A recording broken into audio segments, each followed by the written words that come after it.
तो यहाँ पर जो वर्णन है, नारद जी वर्णन कर रहे हैं कि रुषा पूर्ण, कि हिरण्यकशिपु रोष से पूर्ण है। तो पूर्ण का मतलब है 100%, मतलब रोष भरा हुआ है। तो शिशुपाल की ऐसी गति देख करके युधिष्ठिर महाराज को आश्चर्य हुआ कि कैसे ऐसी गति प्राप्त हुई जो कि मतलब पूरा ईर्ष्या से भरा हुआ था। तो नारद जी ने सिद्धांत दिया था कि किसी भी प्रकार से मन को कृष्ण में जो है प्रवेश कराए, और वो चाहे रोष में हो, है ना। तो यहाँ पर हिरण्यकशिपु रोष में पूरा इतना भरा हुआ है कि मन जो है उसका कृष्ण में प्रवेश कर गया, और मन जब कृष्ण में प्रवेश कर गया तो विषय भोगों में फिर नहीं जाता। तो यहाँ पर 5 सिद्धांत मतलब बताए हैं, 5 लोगों के उदाहरण दिए हैं। गोपियाँ कामात, वो गोपियाँ हैं वो कृष्ण के आकर्षण की अग्नि में जल रही हैं, तो उनका मन विषय भोगों में नहीं जा रहा है, मन कृष्ण में प्रविष्ट हो गया। भयात कंसो, कंस जो है भय, कृष्ण से भय की अग्नि में जल रहा है, तो उसका भी मन जो है विषय भोगों में नहीं जाता, मन कृष्ण में प्रवेश कर गया। द्वेषात् छेद्य, और जो शिशुपाल है द्वेष की अग्नि में जल रहा है, तो उसका भी मन जो है कृष्ण में मतलब प्रवेश कर गया, मन विषय भोगों में नहीं जाता। उसी प्रकार से जो है भक्तियाँ, भक्ति पूर्वक कोई भक्ति की अग्नि में जो है अपने को शुद्ध करते हैं। तो सिद्धांत ये है कि तस्मात् के ना पिपायन मना कृष्ण निवेशेत, किसी न किसी प्रकार से मन को जो है कृष्ण में प्रवेश कराया जाए।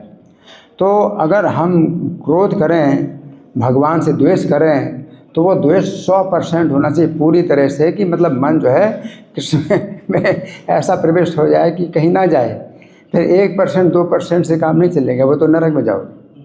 अगर 1% हिरण्यकशिपु आपके हृदय में है, 2% है, तो फिर जो है नरक में जाओगे। फिर भक्ति ज़्यादा अच्छी 1% भक्ति करो तो उसमें भी रक्षा हो जाएगी, हैं। तस्मात् क्या है कि स्वल्पम अप्यस्य धर्म से त्रायते मां, तो भक्ति में थोड़ा सा भी अगर करते हो तो महान भय से रक्षा हो जाएगी।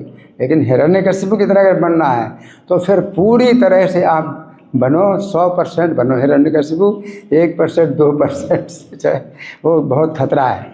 तो ये रास्ता वो है बहुत खतरनाक, इसलिए इस रास्ते में ना जाओ। तो हम कई जन्मों के बाद भी जो है हम भक्ति के द्वारा भगवान की प्राप्ति कर लेंगे।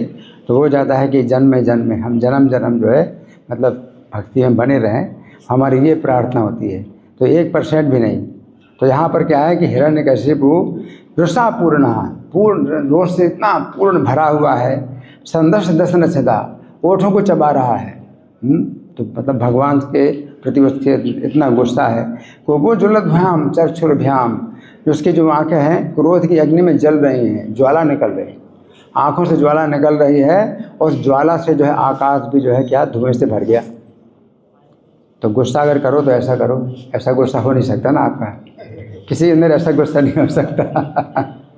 तो यहाँ पर सिद्धांत ये है कि तस्मात् के ना पिपायन मनः कृष्णे निवेशेत, किसी न किसी प्रकार से मन को कृष्ण में जो है प्रवेश कराया जाए। या कभी कहा जाता है कि ये न केन प्रकारेण मनः कृष्णे निवेशेत, वो भी रूप गोस्वामी कहते हैं, ये न केन प्रकारेण मनः कृष्णे निवेशेत, कि ये न केन किसी भी प्रकार से मन को कृष्ण में प्रवेश कराया जाए। तो ये जो है एक सिद्धांत है कि नारद जी बता रहे हैं, सिद्धांत ये है कि मन जो है कृष्ण में प्रवेश कराया जाए। और जो पुस्तक वितरण करने वाले हैं तो उनके लिए शिक्षा है, तस्मात् के ना पिपायन पुस्तकम हस्ते निवेशयेत, किसी न किसी प्रकार से पुस्तक हाथ में पहुंचा दो। तो महाराज ने जो है जो बड़ा अच्छा एक ये घटना बताई कि वो जो भक्त था तो उसने जो है किसी न किसी प्रकार से उसके हाथ में पुस्तक दे ही दी, और वो पुस्तक नहीं लेना चाहता, उसके पास अपने तर्क हैं, अपना कारण है, मैं पुस्तक नहीं लूँगा, मैं तो ज़्यादा जानता हूँ, मैं ज़्यादा जानता हूँ। तो उनका नहीं, हम पुस्तक आपको से जो है पैसा नहीं ले, पुस्तक का ये गिफ्ट में हम आपको दे रहे हैं। और उसने फिर इस प्रकार से ले लिया। तो यही मतलब स्थिति है कि लोग जो है पुस्तक नहीं लेना चाहते, और हमें जो है किसी न किसी प्रकार से उनके हाथ में पुस्तक पहुंचा देना चाहिए। तो हमारा काम पूरा हो गया। आपने प्रभुपाद को उनके पास पहुंचा दिया, अब प्रभुपाद अपना काम करेंगे। तो पुस्तक उनके पास पहुंच गई, तो ये बहुत बड़ी बात होती है। तो आपका जो है पुस्तक वितरण करने वाले जो भक्त हैं उनका एकमात्र कार्य यही है कि बद्ध जीवों के जो है गोद में पुस्तक जो है डाल दी जाए। वो टाइम बम है, तो टाइम बम है तो उस समय के अनुसार जो है फिर वो विस्फोट होगा और उसका जो है फिर होगा तो कायाकल्प होगा, तो विनाश होगा। इसमें पुस्तकें भी विनाश करती हैं, टाइम बम है विनाश क्या करती हैं, अज्ञान का विनाश करती हैं और उनके बाल उड़ जाते हैं, बाकी सब ठीक रहता है, केवल बाल उड़ जाते हैं। जब पुस्तकें जाती है तो विस्फोट होता है तो केवल बाल उड़ते हैं। जब वो जो साधारण बम होता है तो उसके तो सब जो है चिथड़े चिथड़े उड़ जाते हैं, पूरा शरीर उड़ जाता है, ख़त्म हो जाता है। ये पुस्तकें ऐसी बम हैं, टाइम बम हैं, जो कि केवल बालों को उड़ाती हैं, तो बाकी जो है सुरक्षित होता है। हरि